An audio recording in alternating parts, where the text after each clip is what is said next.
حضرت نوح علیہ السلام کا قصہ۔ حضرت ادریس علیہ السلام کے بعد لوگ راہ حق سے گمراہ ہو گئے تو ان کی رہنمائی کے لیے اللہ تعالیٰ نے حضرت نوح علیہ السلام کو پیغمبر بنا کر بھیجا۔ آپ کا اصلی نام عبد الغفار تھا۔ آپ کو نوح اس لیے کہتے تھے کہ آپ برسوں اپنی قوم کے لیے روتے رہے۔ حضرت آدم علیہ السلام کے بعد آپ ہی صاحب شریعت پیغمبر ہوئے جن کو شرک سے ڈرانے کا حکم ہوا۔ انہوں نے اپنی قوم کو کہا، اے لوگو، اللہ تعالیٰ کی عبادت کرو، اس کے سوا کسی اور کو پوجو گے تو قیامت کے دن تمہیں سخت عذاب ہوگا۔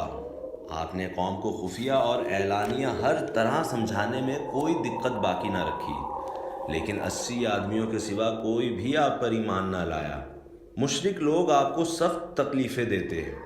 حضرت نوح علیہ السلام نے اپنی قوم کے ظلم و ستم سے تنگ آ کر دعا کی کہ اے رب العالمین، میں اپنی قوم کے پاس دن رات تیری وحدانیت بیان کرتا ہوں، مگر وہ لوگ اور بھی زیادہ گمراہ ہو جاتے ہیں۔ انہوں نے میری دشمنی پر کمر باندھی، کفر اور شرک کو نہ چھوڑا، گھمنڈ اور ضد میں آ کر اکڑ بیٹھے۔ اس لیے تو ان سب کو تباہ و برباد کر دے، کیونکہ ان کے راہ راست پر آنے کی کوئی امید نہیں ہے۔ اس کے بعد حضرت نوح علیہ السلام نے وحی الہی کے مطابق ایک کشتی بنائی۔ آپ کی قوم کے سردار کشتی کو دیکھ کر ہنسنے لگے کہ خشک زمین میں غرق ہونے کا بچاؤ کرتا ہے۔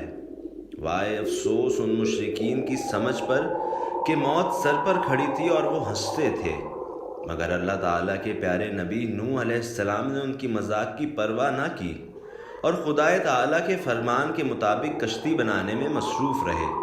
جب کشتی مکمل ہو گئی تو اچانک ایک دن تنور سے پانی ابلنا شروع ہوا۔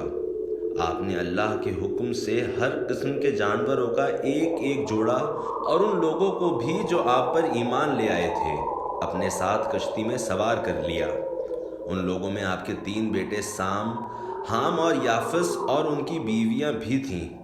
آپ علیہ السلام نے جب ایمان والوں کو سوار کر لیا تو طوفان بہت زور سے آیا، آسمان سے موسلا دھار پانی برسا اور زمین پھٹ پڑی۔ آپ کی ایک بیوی جو آپ پر ایمان نہ لائی تھی ڈوب گئی۔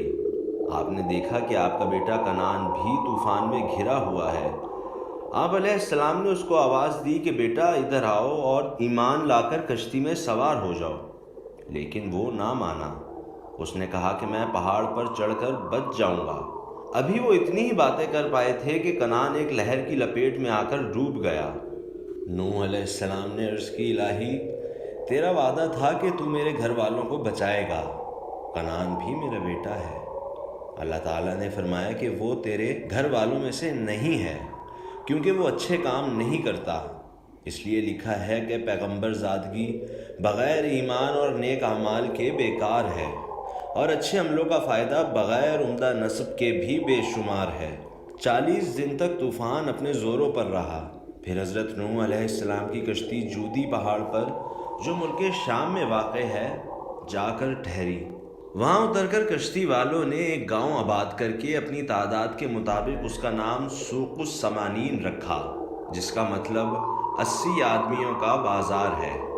اس کے بعد ایک اور وبا آئی جس سے حضرت نوح علیہ السلام اور ان کے 3 بیٹے سام، حام، یاسف اور ان کی بیویوں کے سوا کوئی باقی نہ بچا۔ حضرت نوح علیہ السلام کی عمر کے مطابق مختلف روایتیں موجود ہیں۔ قرآن پاک میں اللہ تعالیٰ کے ارشاد سے معلوم ہوتا ہے کہ آپ نے 950 سال اپنی قوم کی تبلیغ فرمائی۔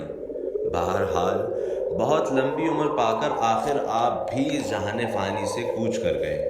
آپ کو آدم ثانی اور شیخ الانبیاء بھی کہتے ہیں۔ آپ کی وفات کے بعد خالق حقیقی نے آپ کی اولاد پر ایسی برکت نازل کی کہ انہوں نے 40 برس کے عرصے میں بہت سے ملک اور ہزاروں شہر آباد کیے۔ دنیا میں ماں باپ سے بڑھ کر کوئی بھی ہمدرد نہیں ہوتا، جنہوں نے بچپن میں نہایت شفقت سے تمہاری پرورش کی۔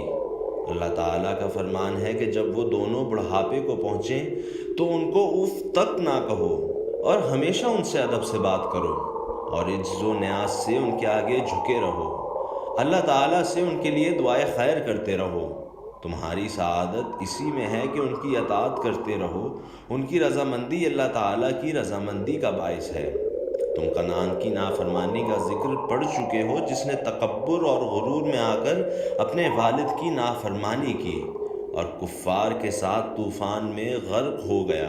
اسی لیے تمہیں والدین کے ساتھ ہر طرح سے اچھا سلوک کرنا چاہیے، ایسا نہ ہو کہ گناہوں کے طوفان میں غرق ہو کر تم بھی تباہ و برباد ہو جاؤ۔